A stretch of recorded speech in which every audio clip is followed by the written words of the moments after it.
Hello everybody, Backyard Bullion here. Welcome to episode 162 of In Focus Friday, the show where we take a good close look at cool things made of silver or gold.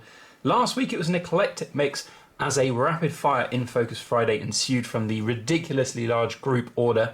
Now I have got a few different other items from those group orders to feature over the next couple of weeks because there's just too many awesome things in that very large pile of silver to not showcase here on the channel whilst I have the opportunity. And this week we're going to be looking at the 2019 Kookaburra, but more specifically we're going to be talking about it in the fact that we've got a kilo version of it here to enjoy. And this is possibly one of my favourite coins, if you can call it a coin. It's very difficult to really justify calling something this size a coin, but it is here. It is very, very good indeed, and it's definitely worth a good peek and look at. We've also got the 10 ounce and the 1 ounce here as well to see if we can really identify any differences and whether or not size really matters when it comes to these designs coming out of the Perth Mint, because we do see, you know, kilo versions. You don't necessarily see kilo versions of the Bullion Queen's Beast series or, you know, various other things from different mints. It seems to be the Perth Mint that kind of, they like to do the big kilo stuff. So thought it'd be kind of cool to talk about that. Stick around to the end of today's episode, by the way, for a sneak peek of what we're going to have a look at next time. They're coins which are very interesting and ones which have grown in popularity more than I expected that they would. So very interesting to see what's happening next time. But back to the topic at hand, the Kookaburra. So this is one of the time-old classics of coin collecting. Obviously the Kookaburra series has been going on for an awful long time. Perth Mint doing an incredible job as ever. You know, there'll be some years which are hits and some years which are misses. Personally, I absolutely love this. Now, I'm not a Kookaburra collector. I've got some Kookaburras. In fact, when we first started purchasing some silver back in 2015, we did get some of the Kookaburras that were available at that time, with an idea that we might start a collection of them. But you know, priorities change, different strategies change, and we never really continued with it.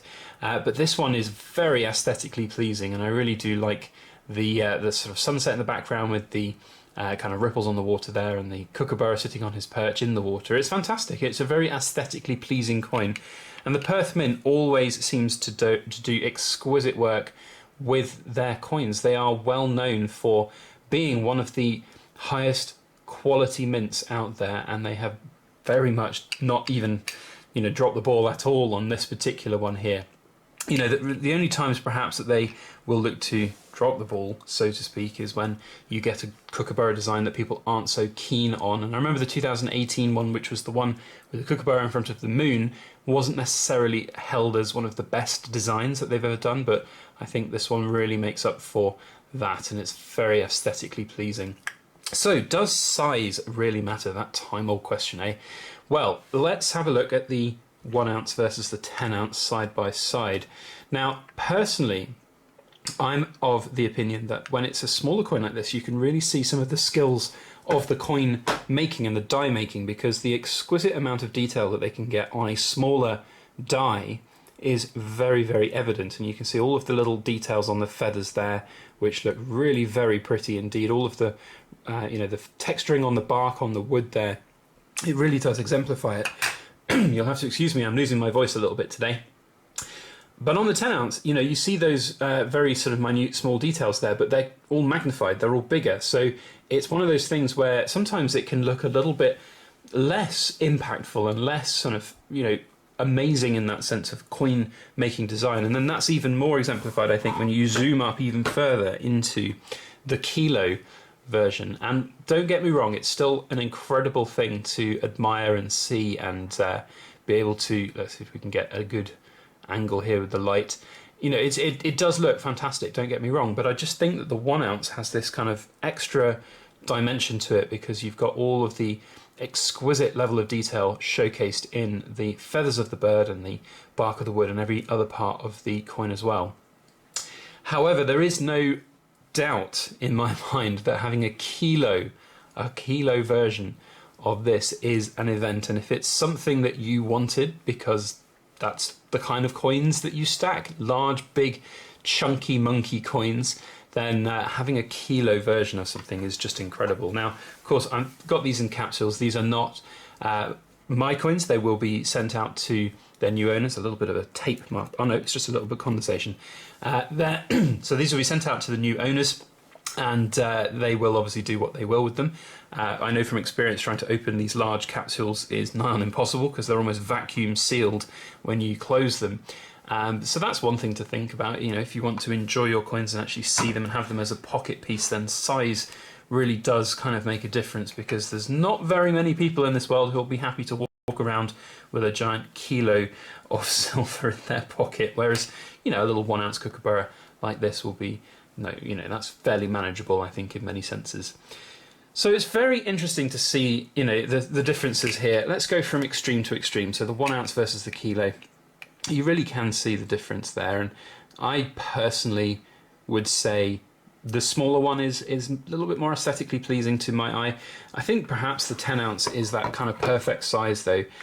You know, it's all down to personal choice for a different number of reasons. You know, we haven't even talked about size-wise in this video about the practicalities of stacking. You know, if you have a kilo's worth of 1 ounces, that's going to be basically 32 of them, and they'll come in a roll. There's obviously the capsule weight and the capsule size to factor in there as well, and it'll probably take up more storage space than 1 kilo's worth would. So in that sense, that's something to factor in. Of course, the premiums on these things is going to be an interesting one to talk about as well. So kookaburras do hold premiums really well, and there are some very, very popular kookaburras in their date run that will have huge premiums. They'll have low mintages, exquisite designs, and they'll be very, very sought after. And if you have the kilo versions of them, of course, the mintages on the kilo versions will be drastically lower than the regular 1 ounce. Even the 10 ounces will have lower mintages than the 1 ounces. But the kilos seem to be sometimes the absolute kind of key piece in a kind of premium series, and you see, you know, sometimes double spot price, if not more, for these, which is really interesting. So in terms of the, you know, the potential for premium growth, I would say that the 1 ounces are always going to be limited to a certain extent as to how much they can grow financially, but the kilos do have quite a lot of room to grow. That said, they also do have a lot of room not to grow, and you know, you do sometimes find with these things that the smaller 1 ounces, which are more popular, are better. The last thing to talk about in terms of the size ratio of these giant things is, well, there's two things. First of all, should they really be called coins when they're this size? You know, this one, yes, definitely it's a coin. It's still a big coin when you think about, you know, regular in circulation coins that we see in our pockets today, but it's definitely recognizable as a coin. If somebody picked that up, thought, yeah, that's a coin. The 10 ounce starts to get into that realm of, is it really still a coin? It's just a bit too big. It's almost like a bit of a drinks coaster. And then the big kilo kookaburra is basically a placemat at a dinner table. It's that big, it really is. So the last thing that I will talk about here, though, is an important one. You know, when you buy these things, you buy them hopefully to look to sell them at some point in the future.